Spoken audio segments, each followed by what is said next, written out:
वचन हमको यहाँ ये बता रहा है कि जब प्रभु यीशु मसीह अपने 12 चेलों को लेकर जा रहे थे, तो वचन कहता है 11 अध्याय मरकुस उसके 12 पद में, दूसरे दिन जब वे बेतनिया से निकले तो उसको भूख लगी। वह दूर से अंजीर का एक हरा पेड़ देखकर निकट गया कि क्या जाने उसमें कुछ पाए, पर पत्तों को छोड़ कुछ ना पाया, क्योंकि फल का समय नहीं था। इस पर उसने उससे कहा, अब से कोई तेरा फल कभी ना खाने पाए। और उसके चेले सुन रहे थे। अर्थात वचन हमको यहाँ ये सिखाता है कि अंजीर का जो पेड़ जो था वो मौसम के अनुसार, मतलब साल में एक बार ही वो पेड़ फलता है। और मसीह यीशु जब उस पेड़ के पास गए तो वचन कहता है उस समय फल का समय नहीं था, परंतु प्रभु यीशु मसीह कहते हैं कि आज से तेरा फल कभी कोई ना खाए। इसका मतलब उस अंजीर के पेड़ में फल मसीह यीशु को नहीं मिला।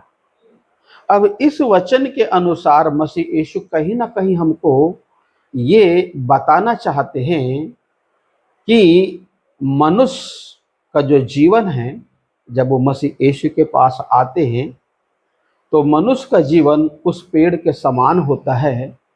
और परमेश्वर ये चाहता है कि मनुष्य के जीवन में 12 ही महीना फल लगे।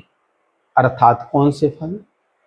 जब हम मसीह यीशु के पास आकर मसीह यीशु से चंगाई को पाते हैं, मसीह यीशु से अच्छी बातों को पाते हैं, मसीह यीशु से शांति को पाते हैं, आनंद को पाते हैं, तो मसीह यीशु हमें इस वचन से ये बताना चाहता है, इन सब को तुम दूसरों को शेयर करो और दूसरों को बताओ।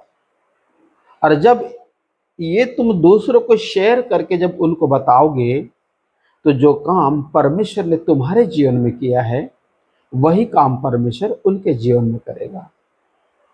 तो यहाँ पर कहानी के तौर में वहाँ अंजीर का पेड़ है, परंतु आध्यात्मिक तौर में अगर देखा जाए तो उस पेड़ की उपमा मसीह यीशु एक विश्वासी को कहना चाहता है।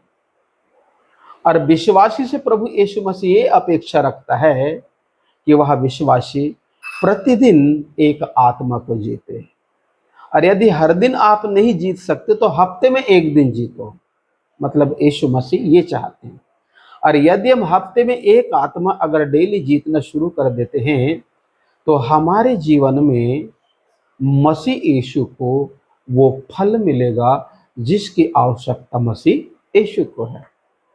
और यदि हम मसीह यीशु को जानकर अगर उसके वचन को अपने अंदर रखते हैं और अपन अपने समान 1 से 2 और 2 से 3 और 3 से 4 अगर नहीं कर पाते तो शायद जो शब्द मसीह यीशु ने अंजीर के पेड़ के लिए कहा था कि आज के बाद कोई तेरा फल न खाए, शायद हो सकता है कि प्रभु यीशु मसीह उसी शब्द को उस व्यक्ति के ऊपर भी रिपीट कर सकता है जो मसीह यीशु को वचन को सुनकर उसको अपने तक ही सीमित रखता है। इसलिए मेरे प्रियो, प्रभु यीशु ने मुझे और आपको चुना है और मुझे और आपको जो आनंद और शांति प्रभु यीशु ने दिया है, इसी आनंद और शांति की गवाही हमको दूसरों को देना है, क्योंकि मेरे और आपके समान सैकड़ों ऐसे लोग हैं आज दुख में हैं, बीमारी में हैं, अशांति में हैं और पता नहीं कितने प्रकार की समस्या का वो सामना कर रहे हैं और उससे वो निकलना तो चाहते हैं परंतु उससे वो निकल नहीं पा रहे हैं।